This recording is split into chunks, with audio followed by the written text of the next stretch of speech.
2 de noviembre de 1942. En su vehículo de comando en algún lugar del desierto egipcio, mariscal de campo Erwin Rommel leyó mensaje de Hitler 3 veces, sus manos firmes, pero su mandíbula tensa. Octavo Ejército Británico había atravesado sus líneas en El Alamein. Su Afrika Korps estaba en retirada completa, tanques de combustible casi vacíos, municiones críticamente bajas, y mensaje de Hitler le ordenaba mantenerse firme, no ceder ni un metro de terreno, lograr victoria o muerte. El silencio Rommel se sentó en silencio por largo momento. Alrededor, oficiales de Estado Mayor esperaban. Afuera, sonidos de retirada continuaban. Camiones rechinando hacia oeste, hombres heridos gritando. Trueno distante de artillería británica acercándose. Había pedido permiso para conducir retirada ordenada para salvar su ejército. Respuesta de Hitler dejaba claro que permiso no sería otorgado. La respuesta comenzó dictando su respuesta.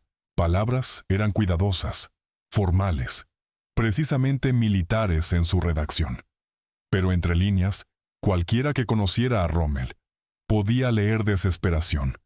Sus tropas habían luchado hasta último cartucho en cada posición. Habían resistido hasta que tanques británicos literalmente sobrepasaban sus posiciones. Orden de mantenerse firme era físicamente imposible de ejecutar. Ejército sería destruido. Envió mensaje. Luego, ordenó que retirada continuara. El comienzo del colapso. Ese momento, ese intercambio de mensajes el 2 de noviembre, marcó comienzo de colapso de 6 meses, que terminaría con rendición de más de 275,000 tropas del eje en Túnez. Y durante esos 6 meses, reacciones de alto mando alemán revelarían abismo entre realidad en norte de África, percepción en Berlín. Lo que comandantes de campo sabían ser cierto. Lo que Hitler estaba dispuesto a creer, brecha entre esas dos realidades, mataría decenas de miles de hombres. La orden de mantenerse firme de Hitler. Orden de mantenerse firme de Hitler no era inusual. Había emitido comandos similares antes, notablemente durante crisis invernal fuera de Moscú año anterior. En ese caso, su rechazo a permitir retirada había posiblemente prevenido colapso completo. Creía que su voluntad había salvado Frente Oriental. Ahora esperaba que su voluntad salvara norte de África, pero norte de África no era Rusia. Distancias eran diferentes. Situación de suministro era catastrófica de manera diferente. Y más críticamente, ejército de Rommel no estaba atrincherado en posiciones invernales con alguna esperanza de reabastecimiento. Era fuerza móvil en retirada completa. Quemando su último combustible, disparando su última munición, perseguida por enemigo con superioridad material abrumadora. Nada de esto importaba a Hitler. La sala de mapas. En sala de mapas de su cuartel general en Prusia Oriental, norte de África era línea de frente en mapa. Posición a mantener asunto de voluntad y determinación, realidades físicas. Medidores de combustible leyendo vacío. Barcos de suministro hundiéndose en Mediterráneo. Situación táctica real. Estos eran detalles que interferían con claridad de su visión estratégica. Rommel desobedeció. Rommel desobedeció orden de mantenerse firme. No tenía opción. Obedecer habría significado destrucción inmediata de toda su fuerza. Así que se retiró, enviando mensajes cada vez más desesperados para justificar cada retirada, cada posición abandonada, cada 100 kilómetros cedidos, y con cada mensaje pintaba imagen más clara de catástrofe. Británicos tenían más de 1,000 tanques. Rommel tenía menos de 30 operacionales. Británicos tenían municiones ilimitadas. Artillería de Rommel estaba racionando proyectiles. Británicos tenían combustible para maniobrar libremente. Vehículos de Rommel estaban siendo abandonados cuando se secaban. Estos no eran excusas, eran hechos matemáticos. Afrika Korps estaba siendo aritméticamente eliminado. La reacción en Berlín. Etapa 1. En Berlín, reacción evolucionó por etapas, cada una revelando diferentes capas de cultura de comando alemana. A nivel operacional, oficiales del Oberkommando der Wehrmacht, OKW, entendieron inmediatamente lo que mensajes de Rommel significaban. ¿Estos eran soldados profesionales? Podían leer situación táctica, sabían lo que escasez de combustible significaba para ejército mecanizado, sabían lo que escasez de municiones significaba para posiciones defensivas, sabían que Rommel estaba describiendo ejército en proceso de desintegración, pero su comprensión no se tradujo en acción. El rol del OKW no era tomar decisiones estratégicas, era transmitir órdenes de Hitler, proporcionar trabajo de Estado Mayor para implementar esas órdenes. Mariscal de campo Wilhelm Keitel, jefe del OKW, era conocido en todo militar alemán como Yes Man, alguien que nunca contradiría a Hitler, que encontraría razones para justificar lo que Hitler decidiera. Su jefe de operaciones, Alfred Jodl, era más independiente mentalmente, pero finalmente no más dispuesto a desafiar directamente juicio de Hitler. La respuesta del OKW. Así que respuesta del OKW fue exigir más información, cuestionar evaluaciones de Rommel, sugerir que quizás situación no era tan terrible como Rommel afirmaba, preguntar sobre unidades italianas que podrían usarse para mantener posiciones, sugerir ajustes tácticos que podrían conservar combustible, transmitir insistencia continua de Hitler de que terreno no debía cederse. Hicieron todo excepto reconocer realidad fundamental. Afrika Korps estaba vencido y en retirada completa. Etapa 2. Nivel estratégico. A nivel estratégico, reacción estaba aún más desconectada de realidad. Vista de Hitler sobre norte de África estaba moldeada por su situación estratégica más amplia. En noviembre de 1942, Alemania estaba completamente comprometida en Rusia. Sexto Ejército estaba luchando en Stalingrado. Grupo de Ejército A estaba empujando al Cáucaso. Estas eran campañas que importaban a Hitler, campañas que decidirían guerra. Norte de África era teatro secundario, importante para prestigio y para proteger flanco sur de Fortaleza Europa, pero no decisivo. La interpretación de Hitler. Desde esta perspectiva, retirada de Rommel parecía falla de voluntad en lugar de respuesta a imposibilidad material. Hitler había enviado a Rommel a África. Hitler había construido reputación de Rommel. Había dado a Rommel herramientas para ganar, o así creía Hitler. Si Rommel ahora estaba retirándose, debía ser porque Rommel carecía de determinación para pararse y luchar. Mariscal de campo Albert Kesselring. Esta interpretación fue reforzada por otra voz que Hitler escuchaba de teatro mediterráneo. Mariscal de campo Albert Kesselring. Kesselring era comandante en jefe sur, responsable de todas fuerzas alemanas en Mediterráneo. Era optimista por naturaleza, exoficial de Luftwaffe, que creía que determinación y acción agresiva podían superar desventajas materiales. Y críticamente, no estaba en tierra en desierto viendo sus tanques quedarse sin combustible. Estaba en Roma, mirando mapas, recibiendo informes filtrados a través de múltiples niveles de comando, y manteniendo relaciones con italianos. Kesselring versus Rommel. Evaluaciones de Kesselring contradecían consistentemente las de Rommel, donde Rommel reportaba escaseces catastróficas de combustible. Kesselring sugería mejor gestión logística podría mejorar situación, donde Rommel describía superioridad británica abrumadora. Kesselring señalaba posiciones defensivas que podían mantenerse, donde Rommel solicitaba permiso para retirarse a Libia o incluso Túnez. Kesselring abogaba pararse y luchar. Hitler prefería evaluaciones de Kesselring. Se alineaban con lo que Hitler quería creer. La dinámica bizarra. Esto creó dinámica bizarra. Rommel en tierra, describiendo realidad Kesselring, cientos de millas lejos. Describiendo posibilidad Hitler, más de 1000 millas lejos en Prusia Oriental. Eligiendo creer posibilidad sobre realidad, la retirada consecuencias se desarrollaron a través de 1400 millas de desierto. Rommel se retiró. De El Alamein a Fuca.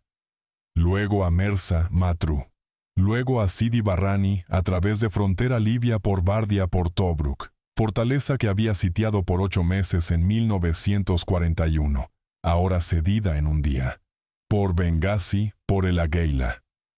A través de longitud entera de Cirenaica. En cada etapa, solicitó permiso para continuar retirándose. En cada etapa, Hitler inicialmente rechazó. Luego consintió a regañadientes cuando alternativa era cerco y destrucción. Y en cada etapa, brecha entre órdenes de Hitler y acciones de Rommel creció más amplia. La relación. Deteriorándose. Mensajes entre Rommel y alto mando durante este periodo revelan relación deteriorándose. Tono de Rommel cambió de reporte militar formal a frustración apenas oculta. Dejó de solicitar permiso. Comenzó informando a cuartel general de retiradas ya en marcha. Comenzó tomando decisiones basadas en necesidad táctica en lugar de órdenes estratégicas. Mensajes de Hitler en retorno se hicieron más agudos. Referencias a deber aparecieron más frecuentemente. Recordatorios de necesidad de resistencia fanática. Implicaciones de que el liderazgo de Rommel estaba fallando. Subtexto era claro. Hitler estaba perdiendo fe en Rommel. 8 de noviembre. Operación Torch. Pero situación estaba a punto de volverse mucho más complicada. El 8 de noviembre de 1942, 6 días después de que Rommel comenzara su retirada de El Alamein, fuerzas estadounidenses y británicas desembarcaron en Marruecos y Argelia. Operación Torch trajo más de 100.000 tropas aliadas a norte de África, desembarcando en Casablanca, Orán Argel. Situación estratégica entera se transformó de noche. Rommel ya no solo estaba retirándose de fuerza británica superior, estaba retirándose hacia segundo ejército aliado avanzando desde oeste. Norte de África se estaba convirtiendo en trampa, con fuerzas aliadas cerrándose desde 2 direcciones. La reacción a Torch, reacción de alto mando alemán a Torch, reveló profundidad completa de su confusión estratégica. Respuesta inicial fue shock. Inteligencia alemana había fallado en predecir desembarcos a escala de operación distancia desde la que había sido organizada, a través del Atlántico. Campaña de decepción exitosa. Todo atrapó comando alemán por sorpresa. Por varias horas, hubo incertidumbre genuina sobre qué estaba sucediendo y qué significaba la decisión de Hitler. Luego Hitler tomó decisión que definiría capítulo final de campaña norteafricana. En lugar de reconocer que posición del eje en norte de África se había vuelto insostenible, en lugar de intentar evacuar tropas experimentadas de Rommel, mientras todavía había tiempo, Hitler decidió reforzar. Ordenó tropas apuradas a Túnez. Ordenó Luftwaffe establecer superioridad aérea sobre costa tunecina. Ordenó Armada italiana correr convoyes de suministro a esfuerzo máximo. Se comprometió a mantener norte de África, no solo como medida defensiva temporal, sino como posición estratégica permanente. El razonamiento. Razonamiento detrás de esta decisión era complejo y revelaba pensamiento estratégico de Hitler en este momento crítico de guerra. Túnez, creía, era diferente del desierto abierto. Tenía montañas, terreno defensivo, puertos que podían ser suministrados a través de distancia relativamente corta desde Sicilia. Aliados tendrían que atacar posiciones preparadas en lugar de maniobrar en terreno abierto. Tropas alemanas, apropiadamente suministradas y lideradas, y podrían mantener Túnez indefinidamente. Más importante, mantener Túnez protegía Sicilia e Italia. Si norte de África caía, aliados tendrían punto de partida para invadir Europa del Sur. Todo Mediterráneo estaría en riesgo. Mejor luchar en Túnez que en Sicilia o en territorio italiano. La lógica y las fallas. Había lógica en este análisis. Túnez sí ofrecía mejor terreno defensivo. líneas de suministro desde Sicilia eran más cortas que larga ruta a Libia. Había sido. Prevenir invasión aliada de Europa del Sur era preocupación estratégica legítima, pero Análisis ignoraba varias realidades críticas. Primero, asumía capacidad de suministro adecuada a través de Mediterráneo, cuando de hecho fuerzas aéreas y navales aliadas ya estaban haciendo cruce cada vez más mortal. Segundo, asumía que tropas frescas apuradas a Túnez podían ser apropiadamente equipadas y organizadas cuando de hecho llegarían fragmentadamente y serían lanzadas a batalla sin preparación adecuada. Tercero, y más críticamente, asumía que Afrika Korps, en retirada de Rommel, podría enlazar con nuevas fuerzas en Túnez y formar frente defensivo coherente. Esa última suposición requería que Rommel condujera retirada luchando a través de longitud entera de Libia, manteniendo cohesión de unidad, preservando suficiente poder de combate para ser útil al llegar a Túnez. Todo mientras perseguido por Octavo Ejército de Montgomery, con combustible y municiones corriendo críticamente bajos las advertencias de Rommel. Mensajes de Rommel. Durante este periodo tomaron carácter diferente. Ya no solo reportaba situaciones tácticas, estaba advirtiendo de desastre estratégico. Su Afrika Korps estaba desintegrándose, vehículos siendo abandonados diariamente, unidades perdiendo cohesión, divisiones italianas que componían mucho de su fuerza estaban colapsando, sus soldados rindiéndose o desertando en grandes números. Ejército que había ganado victorias espectaculares en 1941 y principios 1942 estaba dejando de existir como fuerza de combate efectiva. Y respuesta de alto mando era ordenarle apurarse a Túnez, donde tropas frescas estaban llegando y donde nueva línea defensiva sería establecida. Desconexión se había vuelto completa. Rommel estaba describiendo ejército muriendo. Hitler estaba planeando campaña. Diciembre de 1942. Salud de Rommel. ¿Colapsa? En diciembre de 1942, Salud de Rommel colapsó. Tensión de retirada. Frustración de lidiar con alto mando. Agotamiento físico de combate continuo. Todo lo alcanzó. Desarrolló. Dolores de cabeza severos. Problemas de circulación. Problemas digestivos. Su personal notó que se volvía más irritable, más retraído, menos capaz de enfocarse. Solicitó permiso para recuperarse en Alemania. Solicitud fue inicialmente negada. Situación era demasiado crítica, su presencia demasiado importante. Pero mientras su condición empeoraba, alto mando a regañadientes acordó. Marzo de 1943. Rommel deja África. En marzo de 1943. Rommel dejó África. Oficialmente en licencia por enfermedad. Oficiosamente nunca regresar. Su partida removió única voz que había estado consistentemente diciendo verdad a Hitler sobre norte de África. Comandantes que lo reemplazaron, primero Giovanni Messe para Primer Ejército Italiano y Hans-Jürgen von Arnim para Quinto Ejército Panzer, eran competentes pero carecían de prestigio de Rommel y su disposición a argumentar con Hitler. Resultado fue que comprensión de Hitler de situación norteafricana se volvió aún más desprendida de realidad. Marzo a abril de 1943. El deterioro constante. A través de marzo y abril de 1943, posición del eje en Túnez se deterioró constantemente. Aliados apretaron su agarre en perímetro. Convoyes de suministro desde Sicilia enfrentaron ataques aéreos cada vez más pesados. Escaseces de combustible se volvieron críticas. Existencias de municiones disminuyeron. Luftwaffe perdió superioridad aérea. Y mensajes desde Túnez a Berlín tomaron tono cada vez más desesperado. Informes de von Arnim. Informes de von Arnim documentaron colapso en detalle clínico. Listó unidades que eran combat inefectivas debido a pérdidas, proporcionó cifras sobre consumo de combustible versus combustible recibido. Describió situación táctica en cada sector. Presión aliada construyéndose líneas defensivas doblándose. Pero también, como Rommel antes, él solicitó permiso para conducir retiradas tácticas, acortar perímetro defensivo, consolidar fuerzas.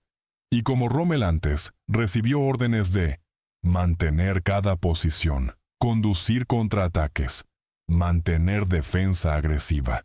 El patrón institucionalizado. Patrón se había institucionalizado. Comandantes de campo reportaban realidad alto mando.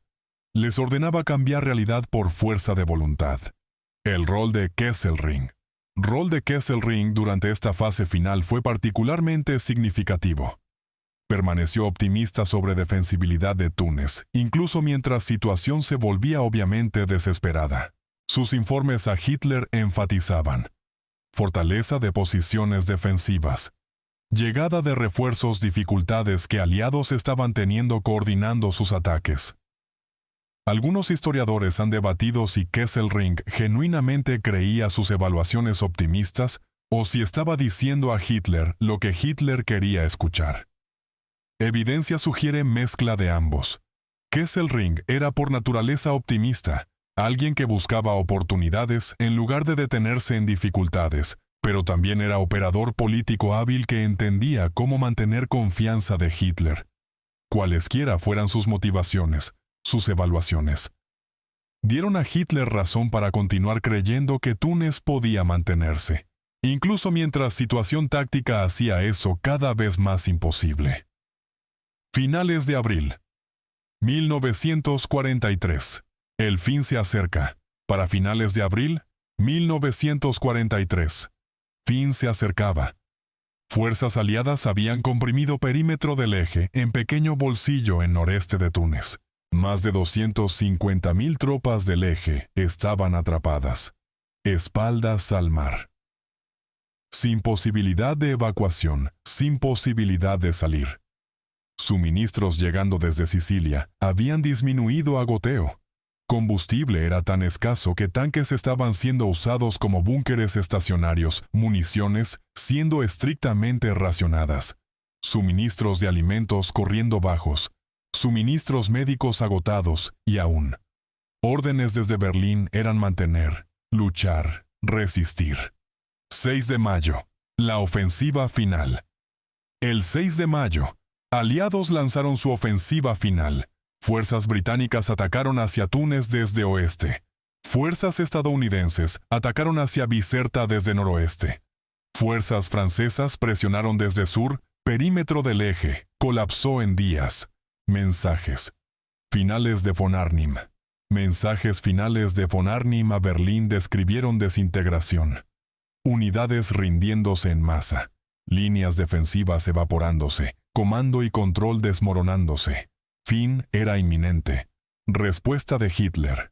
Respuesta de Hitler fue ordenar resistencia continuada.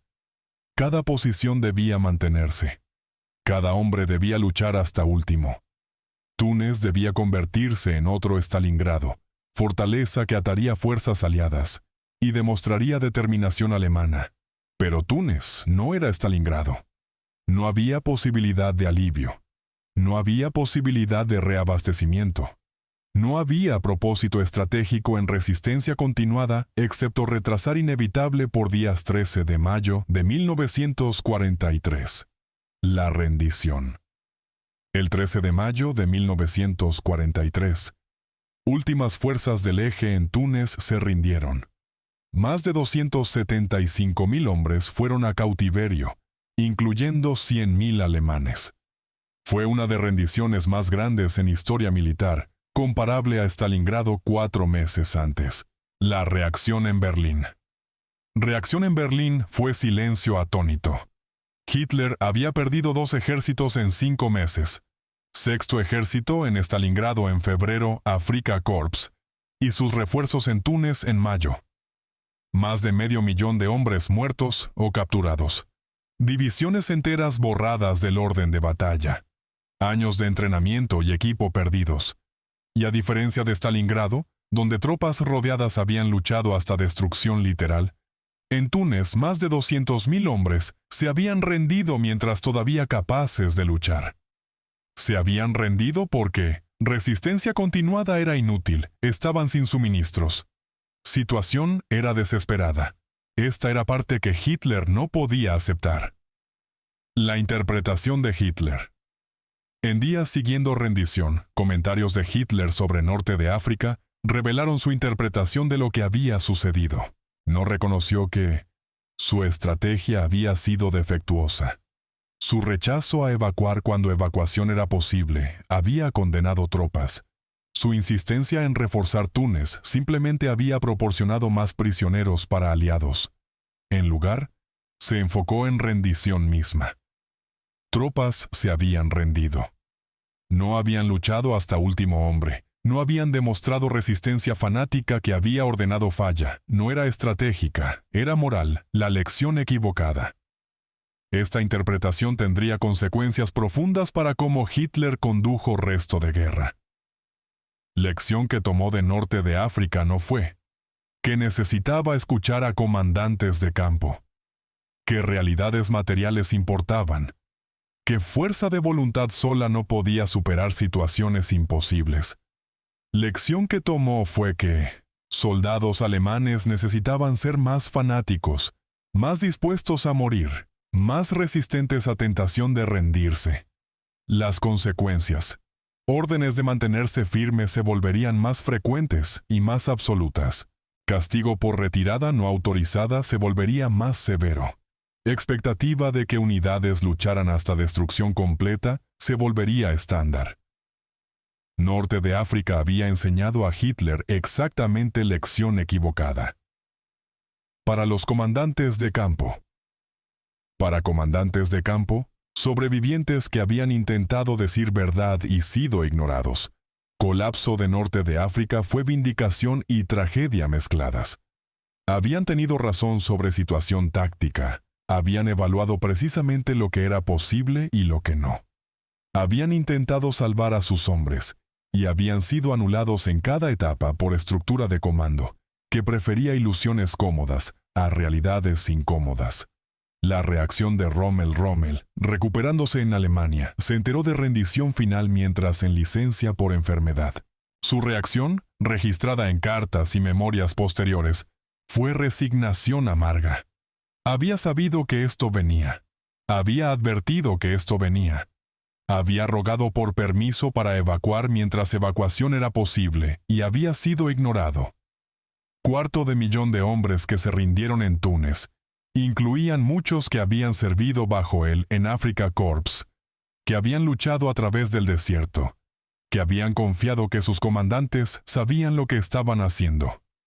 Ahora pasarían resto de guerra en campos de prisioneros, no porque habían sido derrotados en batalla, sino porque alto mando había rechazado aceptar derrota cuando aceptarla podría haberlos salvado. La brecha. Entre lo que alto mando alemán dijo y lo que alto mando alemán sabía, nunca fue más amplia que en esos meses finales de campaña norteafricana. Mensajes enviados desde Túnez describían desastre. Órdenes enviadas desde Berlín exigían milagros. Y en medio, miles de hombres murieron o fueron a cautiverio, porque gente tomando decisiones estratégicas rechazaba reconocer lo que gente luchando batallas les estaba diciendo. El patrón se repite. Era patrón que se repetiría con variaciones, en cada frente por resto de guerra. Frente oriental, frente occidental, Italia. Batalla final por Alemania misma. Todos verían misma dinámica. Comandantes de campo reportando situaciones imposibles. Alto mando ordenando soluciones imposibles. Soldados muriendo en brecha entre realidad e ideología.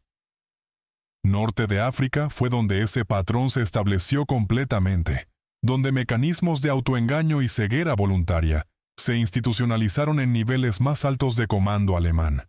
Lo que dijeron palabras que alto mando alemán dijo cuando Norte de África colapsó, revelaron no solo su reacción a derrota militar, sino disfunción fundamental, que caracterizaría toma de decisiones estratégicas alemanas por resto de guerra.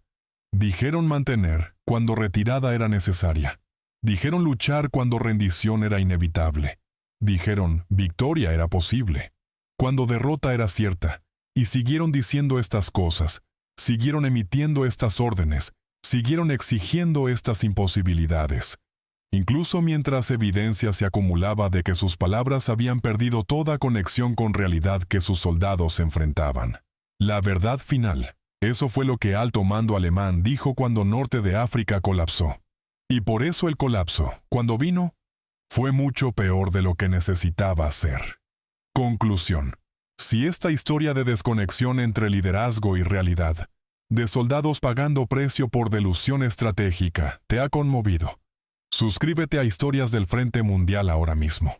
Presiona ese botón de me gusta y comparte esto con cualquiera que quiera entender cómo rechazo de alto mando alemán a aceptar realidad condenó 250.000 de hombres en Norte de África. Deja un comentario. ¿En qué punto debería Hitler haber ordenado evacuación? ¿Y desde dónde en el mundo nos estás viendo? Gracias por ver y te veremos en el próximo.